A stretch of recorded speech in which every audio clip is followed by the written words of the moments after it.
I'm here, sweetie.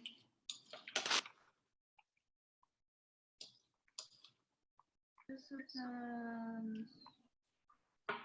And why can't I see me?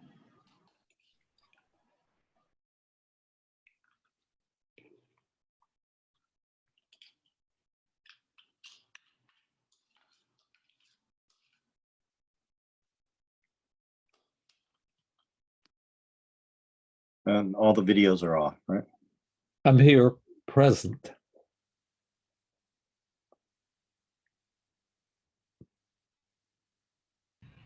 Okay, got it.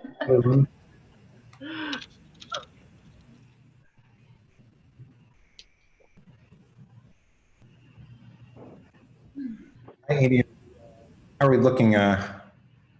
We obviously have a few more people to go before we have a quorum. Yep.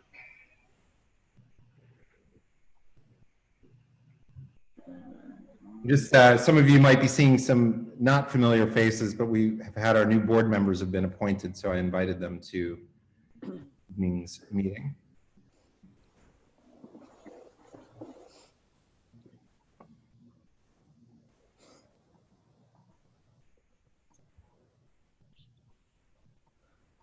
How many new board members do we have, Carter?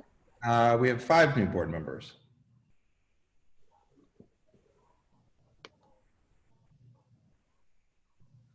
I see one of them. Hey, Betty. Welcome. Hello, thank you for having me. Hey, Eugene. I think that's a new one.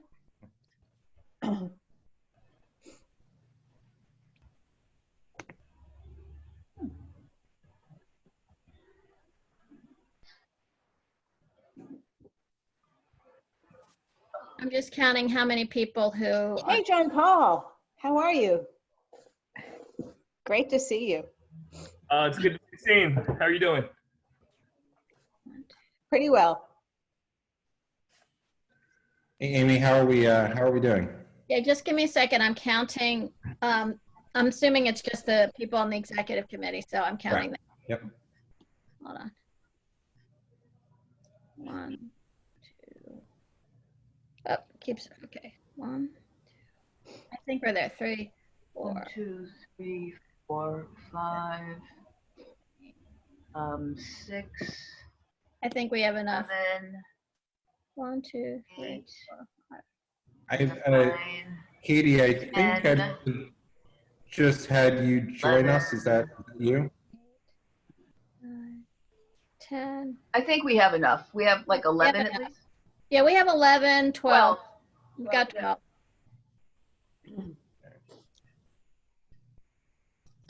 Okay. So I'm going to put forward the same agenda as we've been doing, which is the district manager's report, the chair's report, committee reports, or committee updates, and new business. Does anybody else have anything else they'd like to put on the agenda? Is there a motion to adopt the agenda? So moved. All right. Is there a second? Okay, I see Frederica raising her hand. Great. Bob, do you want to start us off? Well, actually, I don't really have a report. We've been having we've been meeting so frequently. I don't really have anything new to report, so I'm going to pass. But I just want to welcome the new board members, and I look forward to working with you guys. Great. So I had contemplated, whether or not we were going to have this meeting, but then the new board members were appointed, and then said, of course, we should have new board members come at least to meet the executive committee and start off. So I wanted to introduce the 5 new members, or Akila Azcui, and I may not be pronouncing that right. William Benish. William, is that you? I haven't actually met you. Yes. Hi. Yes. Hi. Hi. Nice to meet everyone over Zoom. Very happy to be coming on board. Excited to get plugged in. I know it's kind of a strange time to be starting, but good to meet everyone over Zoom, and look forward to meeting everyone in person at the right time. Yeah, and so as I had emailed all of you as we go down, we're going to set up something a little bit more proper onboarding in the next week or two, and have some more detailed discussions. But I just wanted to introduce you to everybody since you have been appointed. And also John Paul DeVerna, who has up until this point been a public member of our land use committee. I saw you there for a second, but I don't see you. Are you still with us? Oh, I'm there you here. are. I Oh, yeah. changed my hair, so maybe you don't recognize me. All right. So welcome. And then Eugene Yu. Am I pronouncing that right? Is John Yeah, Paul actually. now Hey, how's a everyone regular doing? appointee? Yes. Okay. So Very Eugene, good. sorry. It's great to be here. Hey, Pronouncing your name right, Eugene? yes, yes, you are. It's Eugene Yu. It's great to be here. Thanks for the invitation, and it's good to meet everyone virtually on the Zoom. Like William said, it's kind of a strange time, but it's good to be able to, use the technology and meet everyone. Oh, great. And I noticed that you were on some of our meetings last week also, I think, right? Or did you participate? Yeah, was it just last week? Yeah. Exactly. Just last week. And then our fifth member is Betty Kubovoy-Weiss. Am I pronouncing that right? Bovie Weiss, but it's a hard one. Weiss. Okay. Hi. And you're a student at Hunter College High School, is that correct? I am. Yes, I'm a junior. Great. And so, and you've been to a few of our meetings as well, correct? Yeah, I went to one of the education committee's meetings earlier this year. Okay, great. So welcome everybody, and all of our other board members have been reappointed. So there was an open question there, but that is no longer an open question. So welcome and thank you. As far as other updates, we don't really have too much. As I've said before, we're having these meetings every week in case things come up, because things, as most people know, are moving fairly quickly, and the days seem to, week to week, sort of just days are marching forward, and new things are evolving all the time. We saw that, I think, in this over the weekend, with the mayor had just went ahead and got some of the street closures going and taking recommendations. And that's obviously, it's like I've said before, the city's just going to take action when it's obvious what needs to be done, I think, in most of these situations. And, I think that if we want to comment on those, we need to think about some of our the criteria and not necessarily their specific actions, so that, they may take that into account as they're making decisions as they go forward.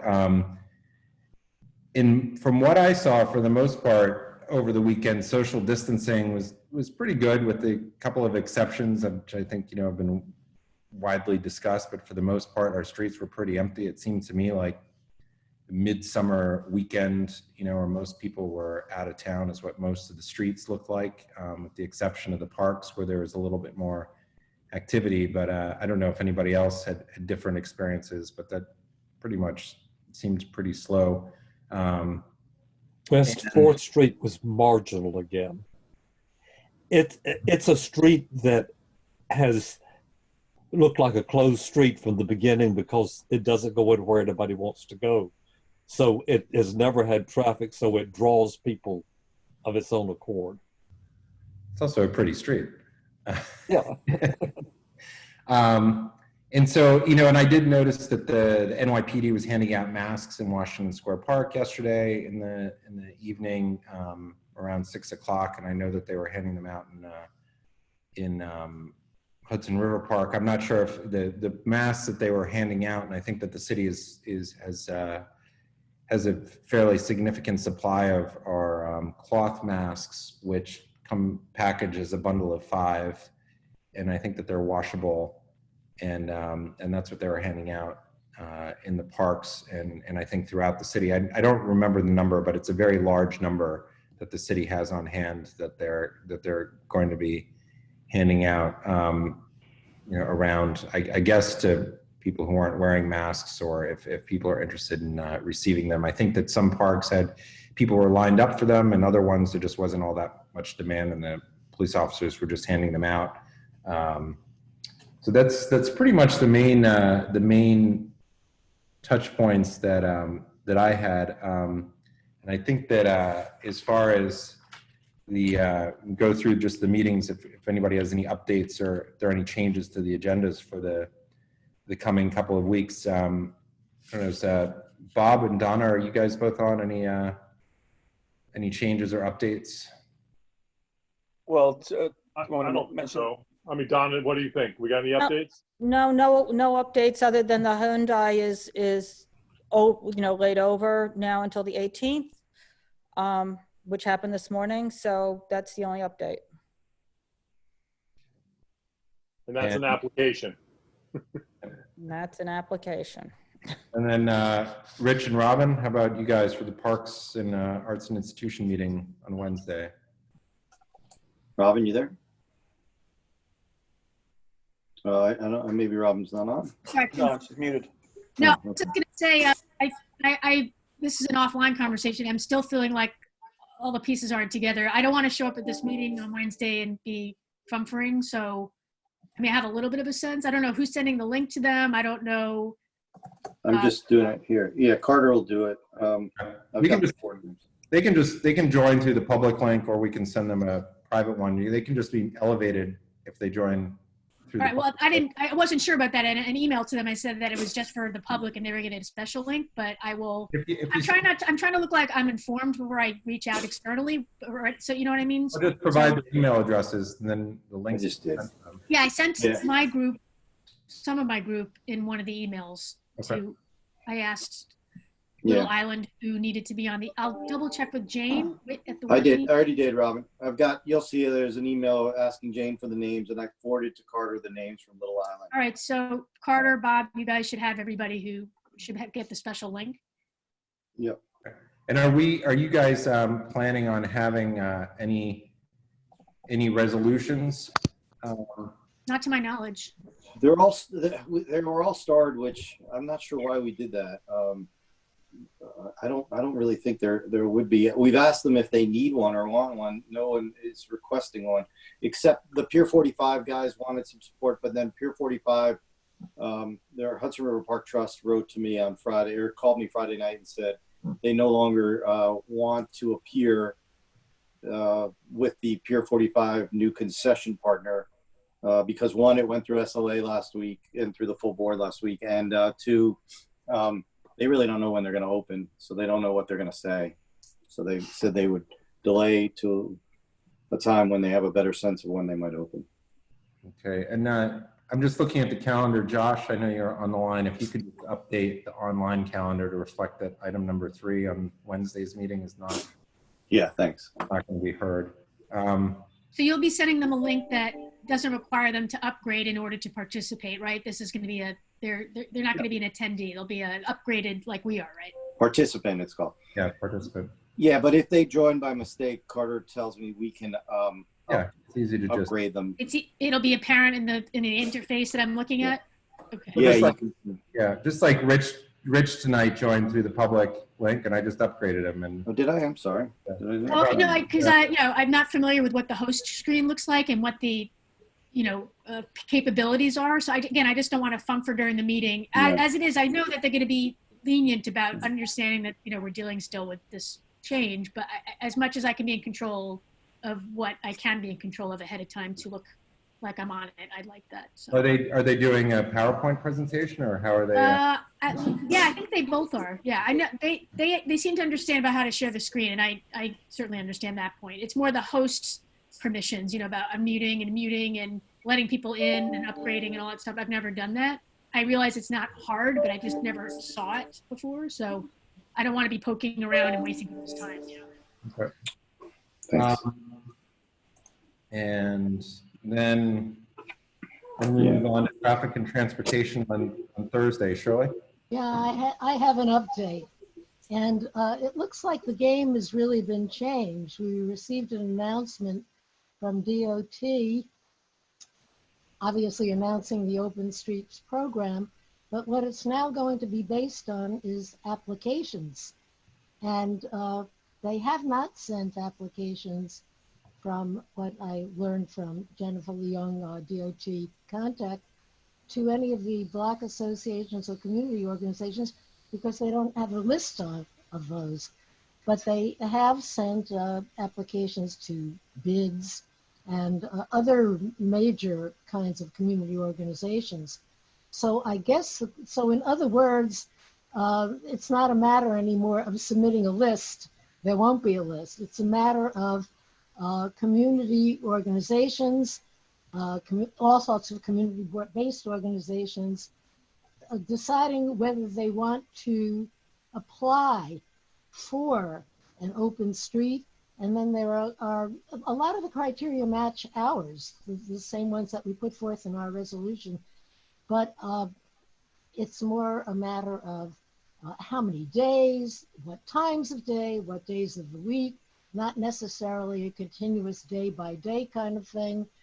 The major thing is, do we get involved in reaching out to the block associations and reaching out to the community organizations, and how do we do that? Because it's really, it's completely different from what it was. This is really the only way we're being told in this 2-page announcement that communities can possibly interface with open streets. So I guess I'm hoping tonight maybe I'll get some input on how we can reach out and encourage these different community organizations to apply. On our agenda, that will be the first item on our agenda will actually be on Thursday night, a presentation, really a short presentation, an overview from our DOT rep on what the program is actually about. And she will be there to answer any questions that people have. Our second and third items on the agenda are kind of basic requests for, one is for the extension of the bike lane on 6th Avenue from 8th Street down to Canal Street. And then the other actually was requested by Janine, and that was to add temporary protective barriers to the bike lane on West Houston Street between Washington and West Streets. So those are kind of more traditional types of items, but that first item, I think, is going to require some thinking about what our role can be and how we can be of help. So if anybody has any suggestions, really would appreciate them. I'm wondering, I guess I have a couple of questions right now. One is the board office equipped to send out announcements of this to like specific block associations? I know we have a list of the block associations, right? But can we actually email all those block associations? I know also there are block association organizations like the Central Block Association, right? That encompasses several of those associations. So I guess that's my first question. Is that a possibility? Yes. There was a meeting on Friday that Corey had with all the community groups in his district that was pretty well attended. Oh, good. You know, I mean, I think that the question becomes, is there a desire to close the streets by these groups? And that's exactly. You know, I mean, or if they are sort of borderline, how can they be encouraged? Yeah, I mean, I you know, most of the streets when I rode my bike around this weekend really didn't seem like there was a lot of activity for the most part that would warrant, you know, the block association saying, hey, yes, we would want to do that. But there are probably a few that are willing and proactive to do it. So we have the list, but I think it also just involves calling up people and, you know, really doing the work of reaching out to people to have a conversation so that they better understand the program. I think it's a bigger part is education of what weight is on their shoulders to make the app, you know, to be a part of this and encourage them to do it than just sending out. And how do you suggest we go about making the calls? You mean just go down the list? I mean, you know, this is this week's iteration of the plan. You know, this right. change, you know, as we go forward. I mean, if watching the governor today, some of these revised estimates, you know, being at the epicenter of this, you know, it's a long summer ahead of us. And I think each week that goes by with warmer weather, you know, is going to be sort of a check on the progress of what's useful and what's not. And I think the biggest thing is starting to reach out to those groups now and just building the relationships in this process so that we can outreach to them as variations of this program come. Because if people aren't applying, I'm just wondering if the city would be more proactive in participating in more residential areas in maintaining these things. And there's also the question of liability that some Yes. you know, one or two groups that I've talked to have said, hey, you know, we're really concerned about that and making application. What are we on the hook for? And this is a part of having a conversation that's probably going to go on for a little bit with each of the groups. I mean, I don't know if anybody else is interested, but I can certainly start talking to some of the groups that would seem like obvious candidates and see. You know, Could you share with us what those obvious candidates are? Because maybe we can at least talk about them on Thursday night. yeah, I mean, a lot of the groups are the groups that have, you know, that were at Corey's meeting on Wednesday. We have some in the eastern part of the area. I mean, some people have strong concerns. You know, some people are, you know, for the idea. It's reason. Yeah, I mean, you know, I mean, the biggest thing that the idea here is that we're trying to bring the community together and not divide the community. And you know, there may be people may have different ideas about using their own blocks. I mean, we really should be leaving some of these decisions to the blocks themselves about whatever it is that they would like to do, since they're the ones who are going to be doing the work. You know, Yeah, I mean, and DOT does leave leeway for that, for shorter and experimental. yeah. So I think that wouldn't be a problem. It's just a matter of getting to these folks. And by the way, Eric Botcha from Corey's office will also be commenting at the meeting, and that is written on our agenda as well. So perhaps he'll bring some of that information that you're talking about, or we can ask him about it. Yeah, and I know that Katie had just sent me a message, and she said that she's willing to help with the outreach. I mean, she's really familiar with a lot of the West Side groups. I mean, Great. Of the very active groups that are probably in a position to you know, wear this hat, Mm-hmm. they're not too many, so it's not that hard to reach out to them. And you know, as far as the bids, a lot of the bid streets in our board don't qualify on that list because of their either truck routes, their bus routes, you know, other issues. And you know, and it goes back to the point of, is closing a block sufficient in this? Is it closing more than that? You know, who's willing to do what? And yeah, definitely the rules have changed in a way. They're more flexible, but now they're calling for applications.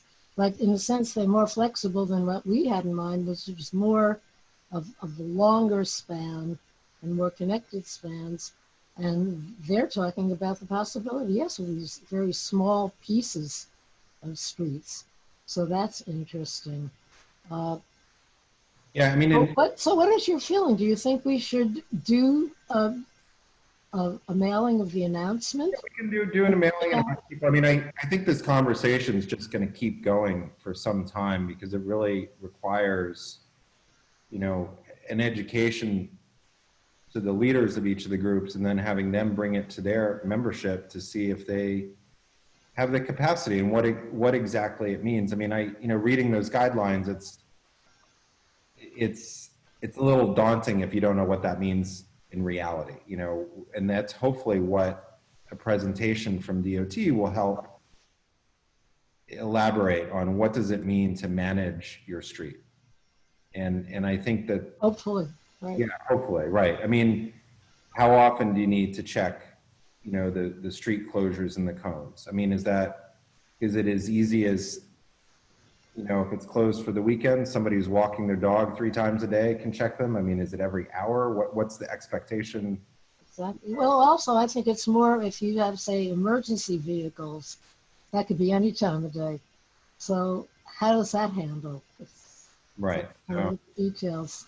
But I expect this conversation is just going to be an evolving one of use of our outdoor spaces as we go through summer, and you know, as the weather starts to get warmer and people have an idea of what the reality is actually going to be. You know, we have so many visitors that come to our community. It's hard to imagine without the visitors what it looks like. And are more people, you know, tourists aren't coming.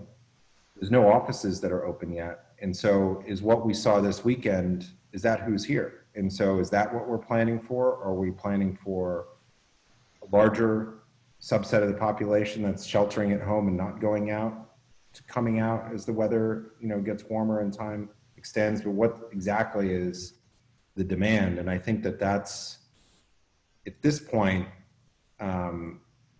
you know, the matching the demand. And so that could change, but I'm not sure we have a clearer sense of that. And I think the governor, with his 4-phased plan that he announced today, as far as is getting towards reopening, is sort of a help in thinking about that. You know, it's like, I don't think that the construction trades coming into our board and to a lot of the construction sites, you know, their use of outdoor space and streets, you know, I don't know if that's, if they're coming from a greater distance, that they're actually taking mass transit or driving in. And so if they're driving in, how does that work, you know, from wherever they're coming from? You know, we just have to see what that looks like when those job sites are populated.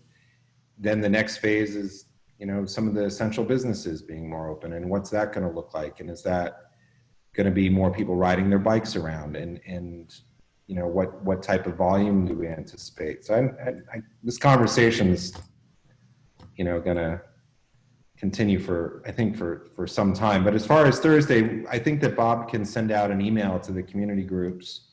We do have that list, and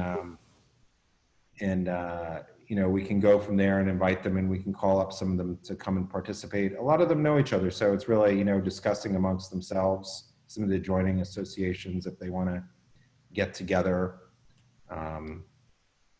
Yeah, that would be good if we can invite them specifically to the meeting, because DOT will be there to answer questions, and maybe we'll get a better sense to assess what the real interest is.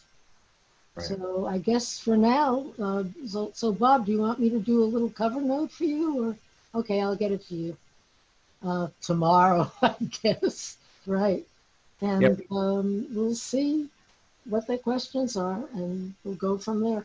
Yeah, we're one of the lowest density areas in the city, and so we're really sussing out what it looks like if people are coming here, or if it's just the people who live here, is really a part of figuring out, you know, a lot of these programs in the next few weeks, while we are still, you know, under the governor's orders of sheltering in place, which is very different from the next phases, which, you know, open up progressively the city and during the week as opposed to the weekends, you know. So I think there's a lot of discussion on that topic that remains. But we'll for Thursday we'll get out the word and see if we. Yeah, I mean, I guess we have to let them know that if they are interested, they should apply. And then, as you said, I think we need to go from there with a little education, a good word to describe a broad effort. Yeah. All right. Thanks, Shirley. And then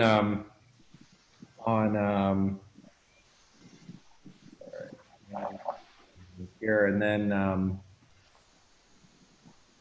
on Tuesday we have a joint meeting between the schools and Ed with CB1 and 2. Janine, do you want to discuss that?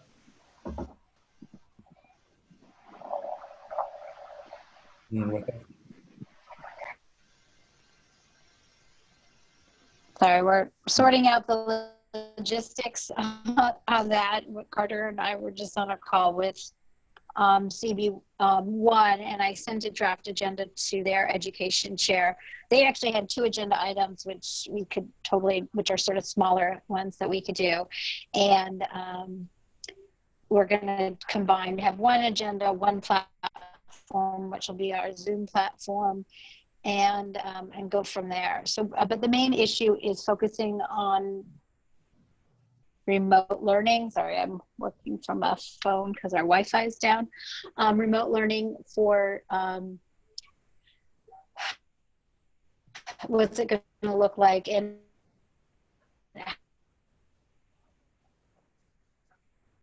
restart in fall 2020, and we have 4 principals already participating. We have Jackie Getz from 75 Morton, Kelly Shannon from PS 41. That's a kind of a coup. And then Terry Reuter from PSIS 27, and I just people she has her. So and really talking about, you know, what have they learned, what do they need for next year, to make it happen in terms of resources. And I'm sorry, it's tech at this point, opening or not opening in the fall, but I think parents are starting to get concerned that what's happening now is not going to be. So Janine, you're cutting in and out a bit. I'm sorry. That's because I'm on. You know, I'm going to turn my video off because I think that. How's that sound? Much better. Okay, I think if we cut the video, it works better. So here so far, just to so it's the background on the how online learning might be incorporated into the fall's agenda. Is that one of the topics? Well, and the other issue is, you know, where do you go from there? I mean, there are going to be kids, you know, kindergartners and first graders who are not going to be where they need to be in terms of reading, because it's really hard to teach reading over Zoom to small children. And there's going to be, and so there's going to be academic intervention needed, and there's going to be trauma intervention needed. And what are the schools doing to prepare for that? So whether you're back to normal, which is probably less likely, to continuing to be remote learning, or some combination in between, you know, is, you know, like what are the principals focusing on? And I'm sure it's gonna come down to money as well. They're gonna need resources, and maybe different allocation of resources than they normally have. At 7 o'clock, at least I can hear that here. There's a lot of people clapping, so I'm going to clap for a minute to acknowledge that. Thank you, Janine. And I think we sorted out all the technical difficulties, right? About doing. Yes, we did. And then I'm just trying to, you know, the chair of the CB1 committee has been trying to get, trying to run a small business. So I sent her a draft agenda, which I did not send yet to you or to anyone else, and just want to get her sign off on it. So we'll probably connect late tonight and revise for tomorrow. It was a little complicated because CB1 has been using WebEx. I think they're one of 2 Manhattan community boards that are using another platform. So trying to everybody which one we were going to do. And so our platform, and the backstory on that is because they trust you, Carter. So so thank you for doing such a good job on all this. No, I got that after the call. I did side call after the call. So there you go. And then our land use committee meeting looks like that's that project doesn't look like it's moving forward at the moment. Now I can't hear you, Carter. I said it looks like the land use meeting was canceled because the applicant's just not ready to move forward on this, since it doesn't look like they can be in outdoor space. Right. Part of their business. So I'm Frederica Siegel for the new people. I'm the co-chair of the land use committee. Thank you to whichever elected it was that made an honest man of John Paul. We hope you'll continue to serve on our committee. And yes, we did have a cancellation. I'm not sure whether we'll handle it as a cancellation or just a layover, but Bob and Josh are on top of that. It's marked as a layover on the calendar, so it's sort of open, I think, to the applicant. If they would like to come back to us, you know, they're welcome, but like many things, up in the air is where things are going. And then Chenault, looks like you've got 2 applications. We had something's going on. We had expected perhaps to have an increase because last month was so small, and indeed this month is not looking any bigger. We want to keep up as much as we can, not to have, and I suspect that that's going to sort of self-correct itself by a decline in activity, and the fact that no matter what, the commission will only take so many at each of its meetings, so it should all sort of even out in the end.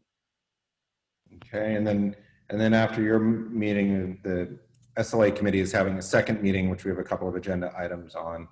And then we had, Bob and I were discussing earlier, Joe, are you? Yes, I'm here. All right, so we've got an application for a sidewalk cafe on Astor Place. Yeah, Blue Bottle. Yeah, Blue Bottle, which is a pretty small spot that's on the south side of Astor Place. So I was thinking if that's— Is it where the Pret was or is? It's right next to Astor Place. It's across the street from Pratt. Oh, okay, gotcha. Next to Astor Place. Right, south side. Yeah.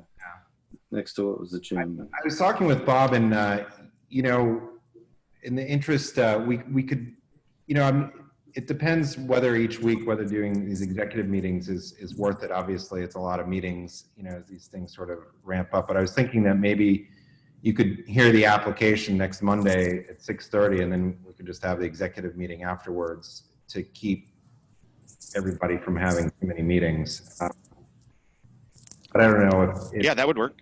I mean, it seems like a fairly straightforward application, correct? It's just maybe we could even do it from 6 to 6:30 and try to keep exec at 6:30. Yeah, we could do that as well. Yeah, we can talk about this. So, okay, I'll talk to Bob. Yeah, we can figure that out. But that I just didn't want to try to keep the number of meetings down. It seems like there's a meeting every night of the week. And One thing I'll add, though, is if we're going to do it next Monday, we should decide the time and everything quickly so we can put it on the calendar tomorrow morning. Monday at 6. Monday at 6, okay. Yeah, that's great. Okay. And then Janet, you guys, any updates as far as any? I can't, you're muted. Hold on a second. All right. The EDC woman said she had nothing new to report, Mhm. so punted on wanting to come present to us. In June, I shared with Dan, there's this app that a lot of business improvement districts use to track vacancies that they make, but that's June. They can come, they might, they have offered to do a presentation. So I thought we thought that could be interesting. So have you been back in touch with the SBA woman at all who did the second presentation last month? No. Is there anything, are there any updates to the federal programs that, you know, is worth having anybody? I mean, we asked the EDC woman and who would cover some of those things, and she said there was nothing new. I don't think they've changed these programs. They're just more money. The problem is you know, getting your bank to get you the loan. Right. So I can circle back to her, the second presenter, to see if there's anything new for June. And then I'll also keep tabs on Gabrielle and see if she thinks by June there'll be new news. Because that would take precedence over the other. So I'll double check with both of those women before booking this other thing. I know for a lot of the retail style tenants and eating and drinking establishments, the question is becoming, you know, what do they owe on the day their doors might open, you know, as far as looking backwards. And that seems to be the big concern at this point, because there's, you know, unless their landlords they've had a discussion with their landlords and worked out something, they're on the hook for a lot anytime soon reopening. And I don't know if that's, if there's anything to discuss about that, but that's a harsh reality for our community. And yeah, I mean, we don't have any leverage there. right. I'm sure all of them are talking to their landlords. And I have heard that something like 75% of retail tenants haven't been paying rent.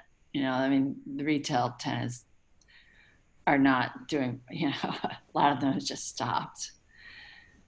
I'll think if there, I just don't know what we could, how. Yeah, no, that's what I've just been thinking about that a lot. But and a lot of it is people are just waiting because nobody's getting back to them, right? That's the number one complaint, that the silence. Not even an email or acknowledgement that things have been put in. I read today about the combination of, will people be reluctant to go wherever the place is that opens, coupled with whatever restrictions there will be, how viable some businesses and airlines in particular will be as a concern.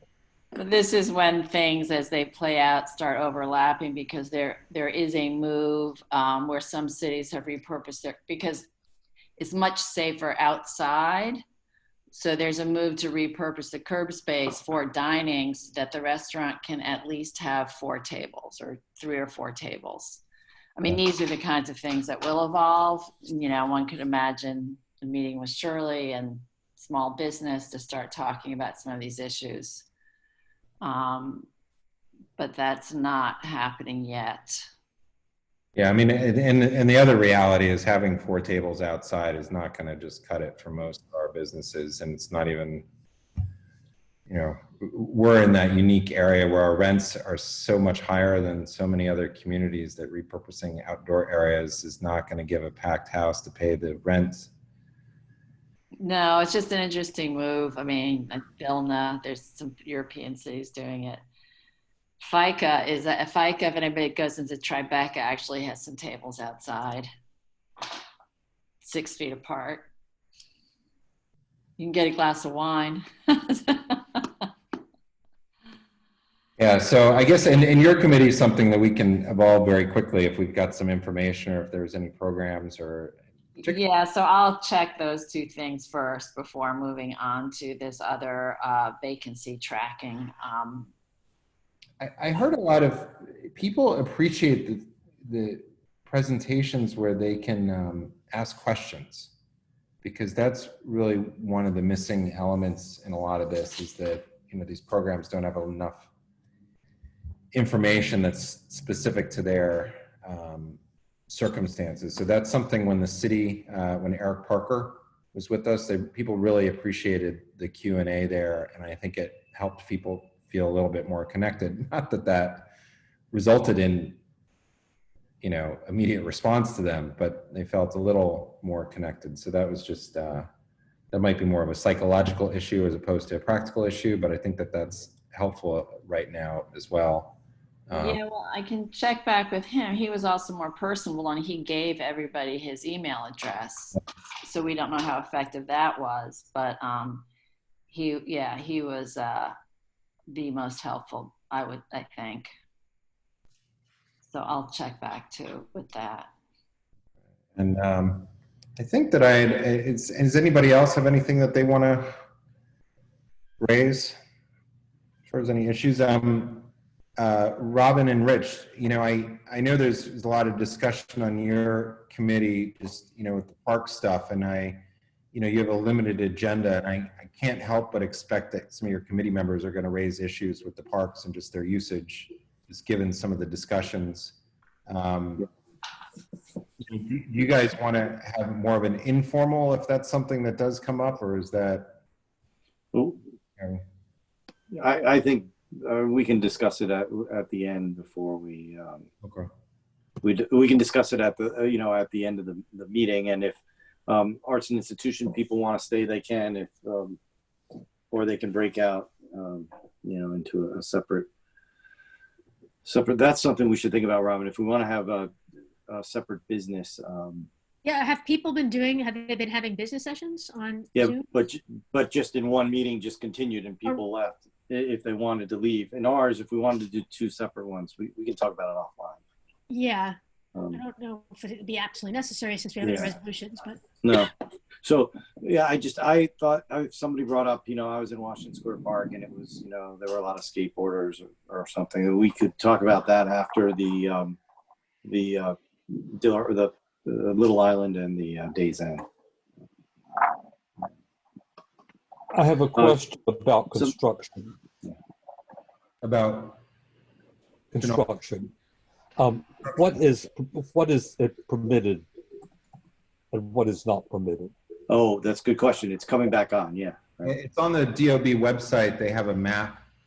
If you just go to the DOB website, they have a map of what's permitted, and especially work, exterior work. I know some continuation of many of our larger construction sites, like the NYU, is considered working on a public facility because it's connected to the school. Disney has started up with their construction based on contaminated well, soil. Here there was an emergency of falling parapet and clearly that was an emergency in a row house. The day there was a row house that was simply one that was up for refurbishing the front, and scaffolding was going up and all sorts of things were going on. It seemed out of order, just passing out.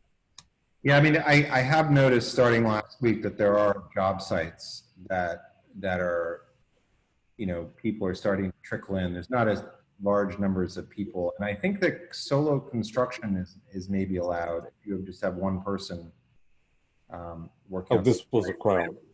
I don't know if that's accurate, but I think that I recall reading somewhere because there'd be no question about social distancing, et cetera.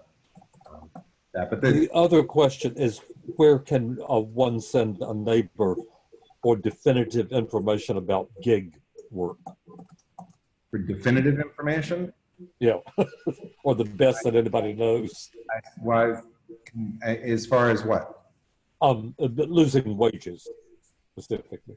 Well, if there is, from my understanding, under the pandemic unemployment assistance and the pandemic unemployment, I forget, there's two separate programs there, but that's generally what covers freelancers and gig workers. But from what I understand, it's a lot of crickets, up in Albany at the New York Unemployment Office as far as people who've applied under that program. But I know that the state elected officials can help people specifically if they've got issues. So if it's somebody who's having trouble with that, they can reach out to Deborah's office or to Brad's office. I think that this unemployment concerns have been their primary focus for their constituent services. And so that's really the starting point, but it depends on what they're looking for. So without knowing what they're specifically requesting, it's difficult. I know the Freelancers Union has a lot of information for gig workers, and that might be a place to start. But I don't know what part of the process they're in or what they're looking for, so it's hard to answer that question. Brad Ladner, I know he's not in our district, but he's really been on top of that topic. I was in a really good webinar about a month ago, 6 weeks ago.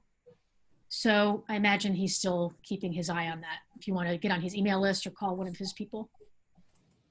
Okay, if you could send me anything you know that's a contact, I appreciate it.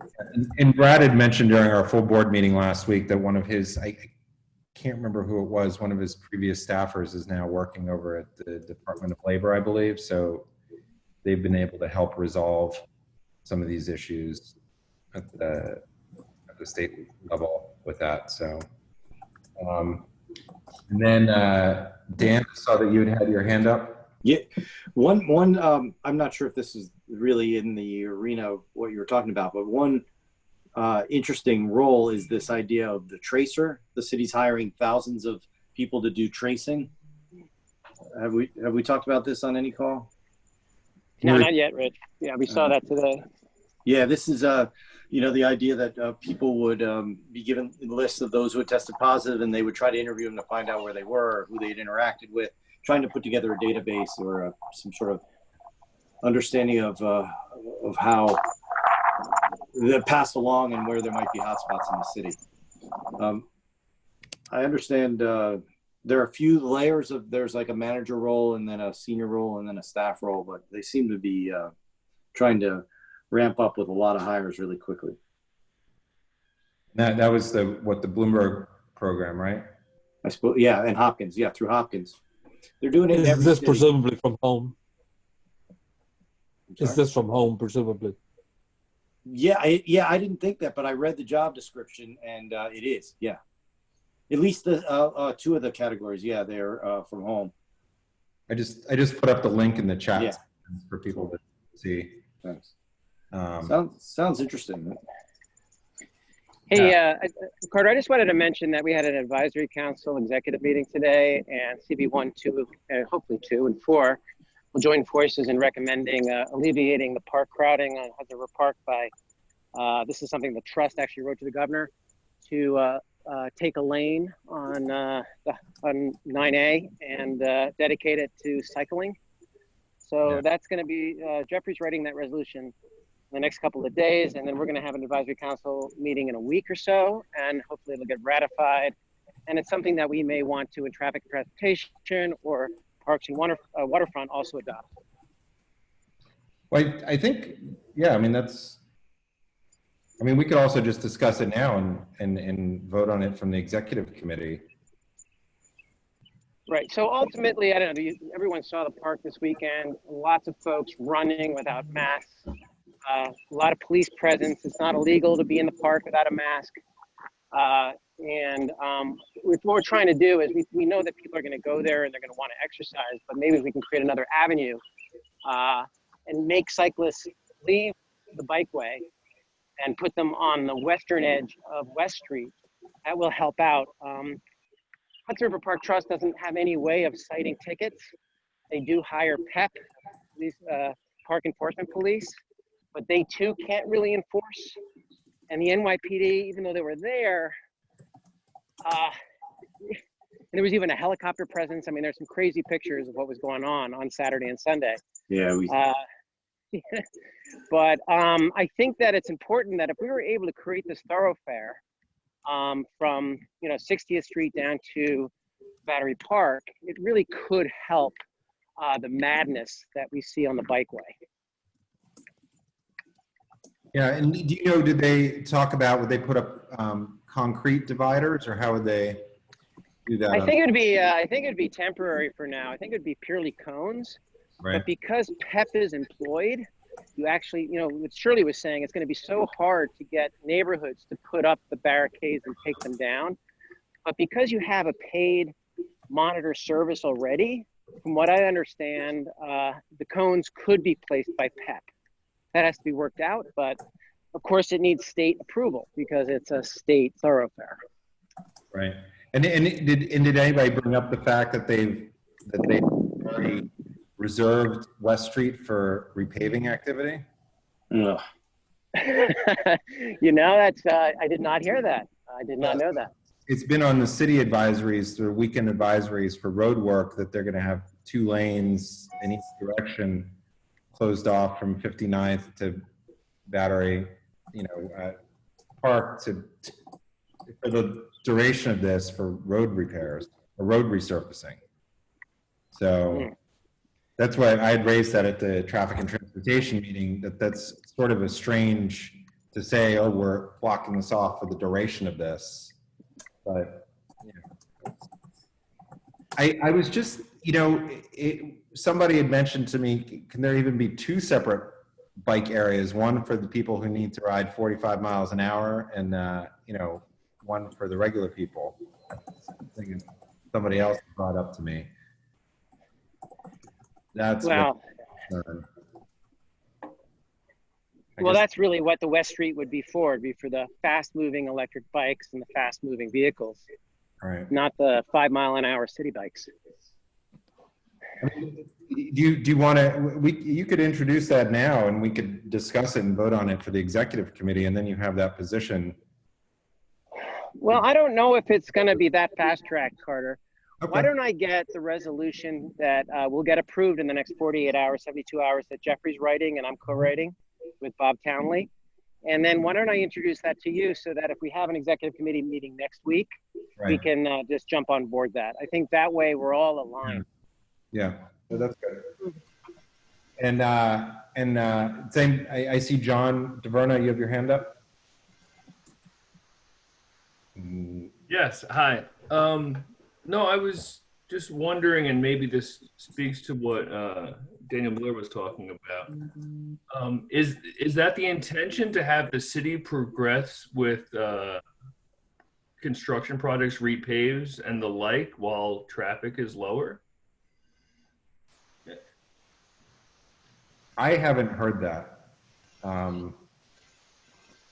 I think it's just, that's a state project, and it was just on a weekend update that I saw, and it's the road construction projects and what's closed. I don't know, for whatever reason, I'm on that email distribution list, and so I had just noticed that. But I don't think that regular road paving from the city is happening as of yet, that they're doing that.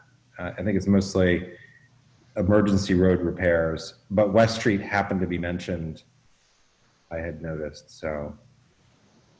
Yeah, it seems like that would be the place that, spillover traffic, essentially an extension of the parks from the waterfront over, would be nice to enjoy. But while traffic's less, to move forward on the construction that's otherwise going to bottleneck everything when we get back online.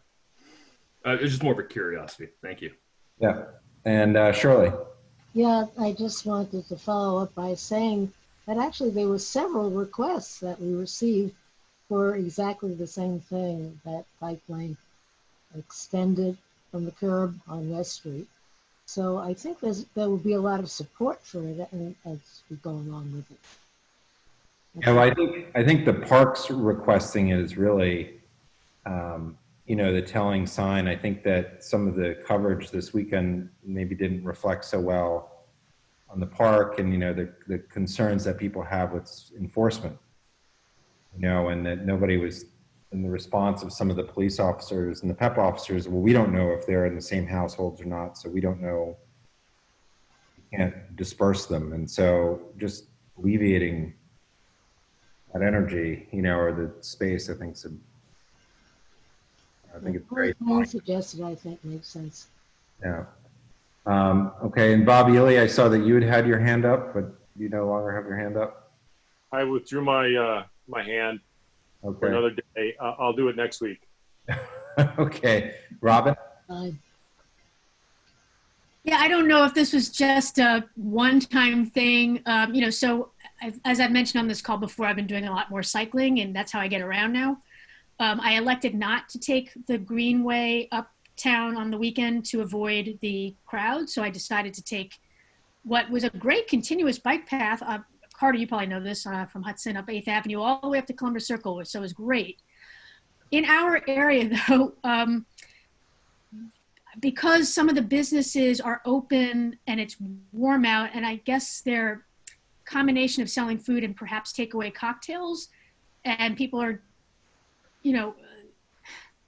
desiring to stand outside, it's causing crowds, and they end up spilling into the bike lane. So I had almost an incident of I was in the bike lane on 8th Avenue, or Hudson rather, and a man was standing in the bike lane, and I was coming full speed, and he without question stood his ground like he was not going to move out of the bike lane. So I had to swerve around him. And I said, "You're standing in the bike lane," and I think he flipped me the bird as I passed. And I was sort of like,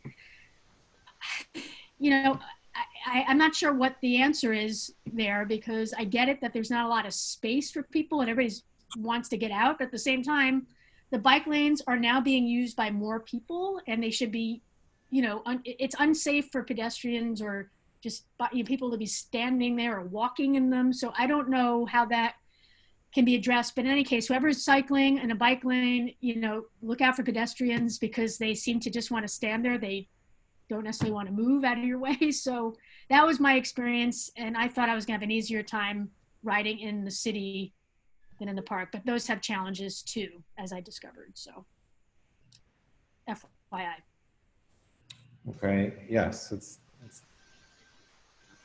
different conditions all over the place, right? As you I mean, Carter, have you ever had that in your experience before this or during this, that people are now like standing in the bike lanes? Yeah, definitely. Am I the only one who's, that's not uncommon, particularly in Midtown. That's, there's a lot of pedestrians who walk over in the bike lanes and yeah. Betty.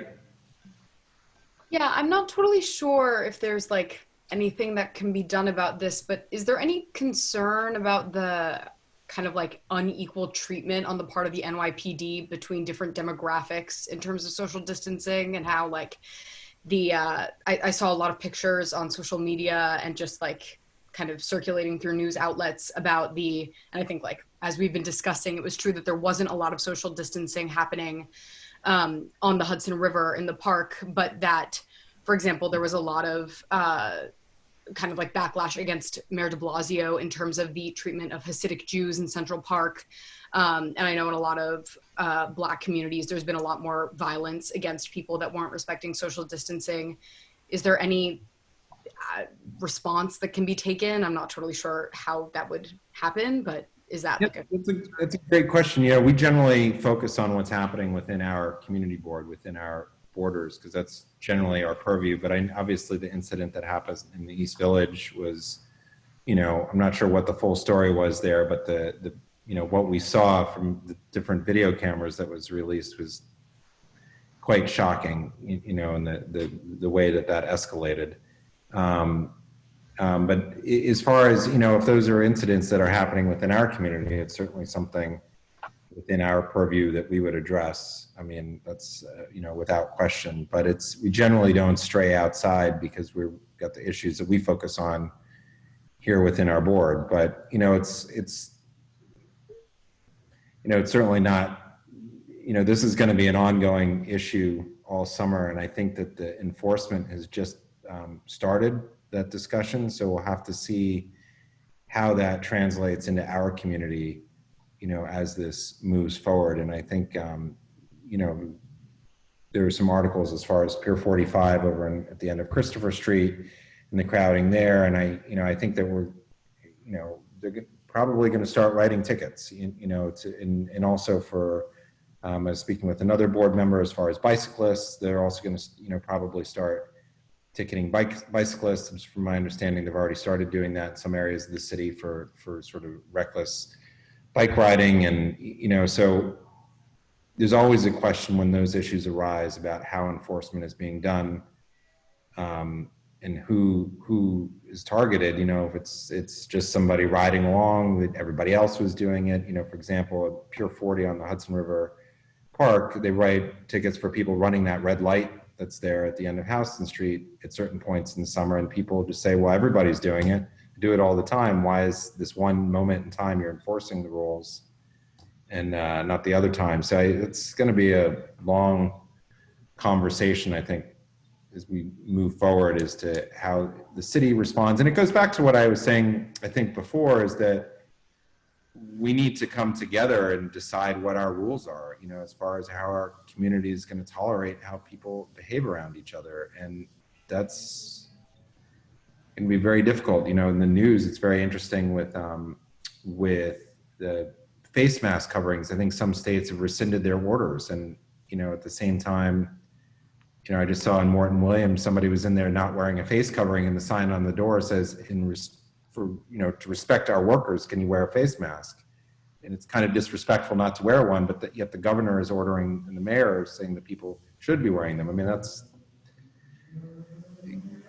and it's not even hot yet. You know, it's not 85 degrees. So, but that's definitely a good point, and it's something, you know, I'd be more than happy to revisit if it continues to be an issue going forward. Does anybody have any other topics they'd like to bring up? Dan, do you have anything else you want to add? No, I'm good. Thanks, though. Excited about Thursday's meeting, and I'll be at Parks as well. Okay. And Carter, was there discussion about these executive that's good, meetings? Dan. Are those continuing for the foreseeable future, or are we starting to think about going back to our normal monthly Tuesday? Yeah, I thought about going back to them, but it's sort of just like what Dan had brought up with you know, having something for the trust of being able to act quickly. I think we're going to see a lot of movement on small issues that if we want to weigh in, we need to have a meeting that's scheduled in order to do that. But to your point though, Robin, I agree. It's sort of, you know, a week to week there's not always a lot happening. And what I might do is just sort of cut these down to just if we have one topic that we want to bring up and not sort of do the updates. I'm doing the update now because we have meetings for the next 2 weeks, but you know, it is a little cumbersome to keep doing these if it's not issues that we really need to be addressing. So that's definitely something I've been thinking about going forward. Patricia? Yes, hi. I just want to talk about meeting length, time management in regard to our community board meeting, the full board in particular. I mean, this virtual platform has been great for attendance. You've done a great job facilitating and leading. However, the last full board lasted over 4 hours. Yep. Is there a way to set a time limit, such as when we were in our physical space? That we had to be out of a certain, you know, we had to be out the room by 9:30. I mean, is there a way to do so in the virtual world? I mean, that's my question. Yeah, no, that's a great question. It's not just our board. It's that when the elected officials can just drop in so easily, they show up. And so, you know, we're lucky to usually just have one. And traditionally, we haven't had a time limit if the principal elected official is there, but their employees or their staff do. And also the board questions. I'm glad you brought that up, Patricia. Actually, it was something I was thinking about, but I had already sort of moved past it in my mind. But I was thinking about instituting something to the effect of what I did at the end of the full board meeting. If board members have a question, they can ask a super brief, like one sentence, quick yes, no type of question, but not open-ended questions. And at the same time, I'll ask the electeds to just briefly answer those questions. So that's one issue. And then the other is I'm going to ask them to really limit the time. It's hard though, if we have 3 electeds show up and they speak for 5 minutes each, maybe that's not such a big deal. If we have 5, you know, it starts to be 25 minutes. You throw in Q&A and suddenly it's an hour and a half.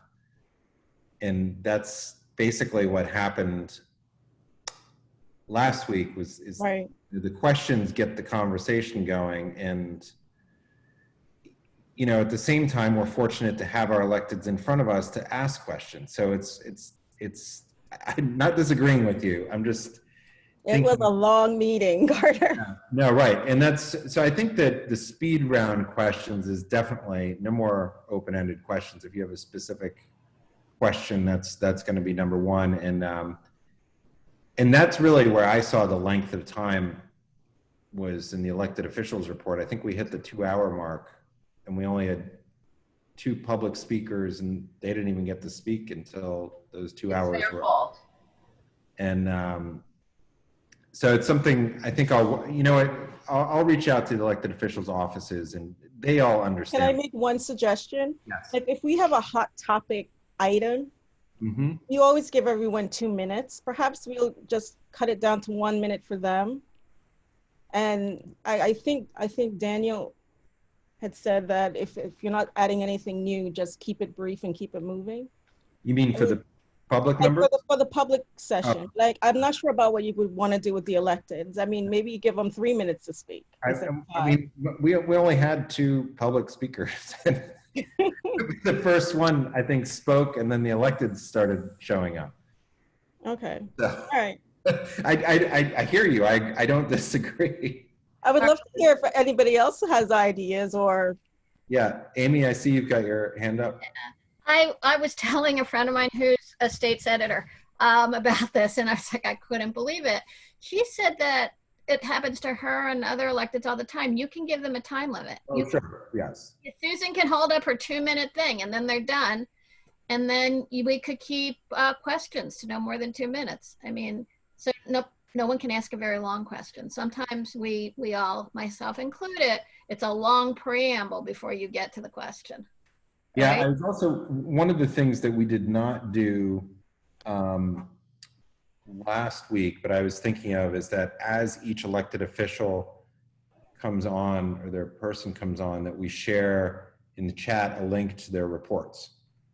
And so, and we can say, hey, all the information's in the report, and is there any other topic that you want to address that's not already in your report? And that might, you know, cut down on the time significantly, because that's the information that they're generally speaking to. And I think, you know, Corey did a great job. You know, he was just, did not want this to go on. So he was in and out, and, you know, as far as when he was speaking. And I think that that's something that you're right, Amy, the electeds are very used to doing that. And I think we need to give them a little bit more guidance. The issue is the questions. And I know that for our board, people really enjoy the opportunity of asking direct questions, but I think I'm going to ask people to be very specific and narrow in their questioning so that we can move forward, because you're right, 4+ hours is too much. I'm going to second that, Carter. I think that there was some commentary that happened during the electeds rather than questions, and we just have to be strict that we're not looking for your opinion during the public session. Rather, we're looking for questions, and that did happen on a number of occasions. Yeah, no, that's right. And I also, actually, you know, that's a good, you know, the other thing is a lot of the electeds are doing town halls, and that's another, if we have those links for those, people can go directly to participate with the electeds in those separate discussions instead of giving their commentary, as Dan was saying, at our meetings. Because I do know that a number of them are doing that. So that's good ideas, actually great ideas. So, and thank you for bringing it up, Patricia. That's it's always a good reminder. Yes. And John, I see you have your hand up. Yes, no, I find that in the committee meetings as well, that oftentimes there's a preamble, as Amy Brenna had mentioned. I just wonder if you would firstly request questions to come via text or a chat, I should say, here, because maybe you could translate it in a more succinct way than what's being otherwise put forth. Actually, I want to circle back to one question. I know you're trying to move the agenda along. Janet Liff spoke about the SBA efforts there. I was wondering, is the city still taking any sort of attempt to provide support, or did they abdicate to the state and federal programs? I can answer that for you if you want, Janet. The city ran out of money, I don't know, 3 weeks ago Friday. And all the money right now is coming through the SBA, not the SBS. The difference between the SBA and the SBS, one being city, one being fed, is that when the city was handling its funding, it dealt with it directly. So things actually got, it was a pipeline and you could speak to somebody. Whereas we mentioned earlier, the banks are handling all the federal applications. The EIDL, which is the emergency relief funding, has been backed up forever, and people are getting emails, but it's still very frustrating. Long story short, the city, as Corey mentioned at our last meeting, is looking for federal money to kind of balance our books a little better than they are right now. So don't expect much from the city because, as Corey mentioned, there's a $10 billion deficit as it exists right now. Everything should be concentrated towards the feds and put pressure on your bank if you're a business. I am, and I appreciate that. Thank you. All right, thanks, Valerie. Hi, thank you, Carter. To everyone that's new, welcome to the board. I'm Valerie De La Rosa. I'm the secretary.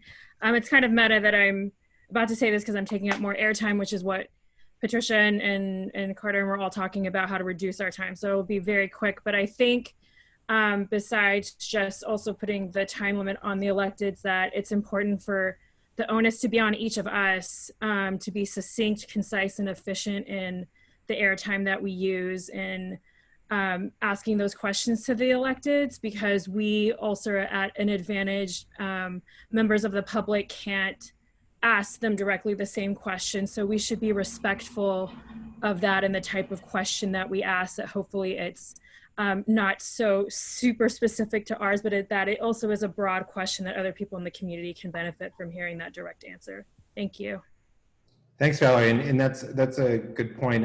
Bob and I are going to be speaking with Hannah from the group Forward about the training this week. And actually, this might be perfect for, you know, from a member's conduct perspective of asking questions and how we use our time with our elected officials and even with applicants. That's actually, you know, would tie in actually pretty well into that, and being thoughtful about how people's time is being used. That's a good. And Robin, I see you have your hand up again. Yeah, I'm also going to be meta about reducing time. Is it possible for us, perhaps through the board office, the day of, to send questions in advance to the liaisons who can address, or if the actual elected can address? And then those questions are out of the way. And then in the meeting itself, any other topics that come up, that can be what is discussed or asked. You know, somebody has a question about what the liaison brought up in the moment, rather than bringing up a new topic and having something go off on a tangent. Does that work? Or? I mean, that may invite more questions, but that's. I mean, like, for example, I would have mentioned I would have mentioned in advance to, if I knew there was a path to do that, about my concern about biking on the Greenway ahead of time, and then, you know, I wouldn't have asked it during the meeting. Yeah, yes, we can do that. If we ask for too many questions, we may end up with more questions than we actually get during the meeting. I think that's good though, as far as I like the idea about asking the questions in the chat, because it sort of falls into what you're saying, Robin, where you can narrow the question to make it succinct, as opposed to having a 1 minute intro to the question. And maybe that's sort of the middle ground, as opposed to emailing the question earlier in the day, which might be a little too far in advance. I don't know. I'll have to think about that a little bit and see which. I think the biggest message is to communicate with the electeds that we're running on a time clock, you know, for the whole meeting duration, and that, you know, and then the board members understanding that we want to have yes and no questions, not answers that go on for 10 minutes. So, yeah. Chenault? Two sort of aligned points. One is respect for committees, that they have been through the details of any given thing, and are the place to decide those details and not have to redo it at the meeting. The other is within committees, particularly when there's strong dissent, that all of that be settled in the committee meeting, not then brought to the board for essentially redoing the discussion of various points of view about one or another item. That's nice to hear that. Putting that into practice is not it's easy. But yes, I think that goes even more time at the meetings complaining about. Yeah, it's are there any other questions? Susan, did you have anything that you wanted to add, or Anthony? No, thank you. All right. Nothing today. Okay. Is that it? Or does anybody have any new business? Or anything else? I guess we were discussing new business to some extent. So I just wanted to welcome all the new board members again. So obviously I'm Carter, I'm the chair. Dan Miller, who's also on the call, he's our first vice chair. Good, welcome aboard. Yeah, and Susan Kent's our second vice chair. Welcome. And we have Valerie De La Rosa as our secretary. Hey there. Amy Brenna is our assistant secretary. Welcome. And then Anthony Wong is our treasurer. So those are all of our the executive committee, and then we have our committee chairs who who are on the call as well, who I'm just looking through. Janet's the chair of our Economic Development Committee. Rich Cacapolo is chair of the Parks Committee. Robin Ross, chair of Arts and Institutions. Patricia Larry is the vice chair of our Schools and Education Committee. Donna Raftery is the chair of our SLA committee, one of our 2 SLA committees. Shirley Secunda is our Traffic and Transportation chair. Janine Kiley is the chair of our Schools and Education Committee. Mara Fitzgerald is one of our board members and is on our Schools and Education Committee and our SLA Licensing Committee. And is that your daughter that's with you? Is that hello. And Michael Levine, who's also a board member. Matt Metzger is with us, who's a board member. I'm just trying to flip through here. Did I get, Robin, did I mention you? Arts and Institutions. So, you know, the pictures have all moved places, so nobody's in order anymore. So, Josh, who's our assistant district manager. Bob Gormley is our district manager. And I think that I got most of the people who are on here.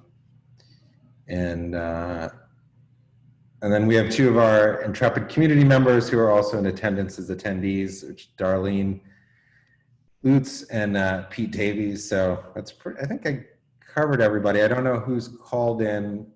I'm not sure whose phone number that is. And I know that Katie Bordnero was also on the call before. So I think I covered just about all the board members who are here. So like I said, I'll reach out to all the new board members in the next few days, and we'll figure out a separate meeting to get you guys caught up to speed in the interim. Definitely feel free to go to all the committee meetings as they're happening and get an idea of how each of them works. It's a different time, so it's not quite the same. Again, it's evolving, and we're sort of, I think, getting better at this. We're in the 2nd month of doing this, so it's moving. So thank you, everybody. Carter. Yes, Carter, it would be nice for the new members to email the chairs ahead of time saying they're coming so we could expect them and welcome them properly. Oh, that's a great idea. Thanks, Chenault. Did I introduce you, Chenault? And Chenault Spence? No. I'm pushing. All the pictures keep moving, so it's you know, that's not it. And if anybody's wondering, the reason your last name is first in sort of the list is for our secretaries who can keep a little bit better track of voting and attendance. So that's why people's last names are first on the panelist side of things. All right, thank you, everybody. Look forward to having you guys, new members, on board, and to all of our old members. Everybody's quietly waving. Good night. Bye. Good night. Thanks, everybody. Night, all. Soon. Thank you. Bye. Good night. All right.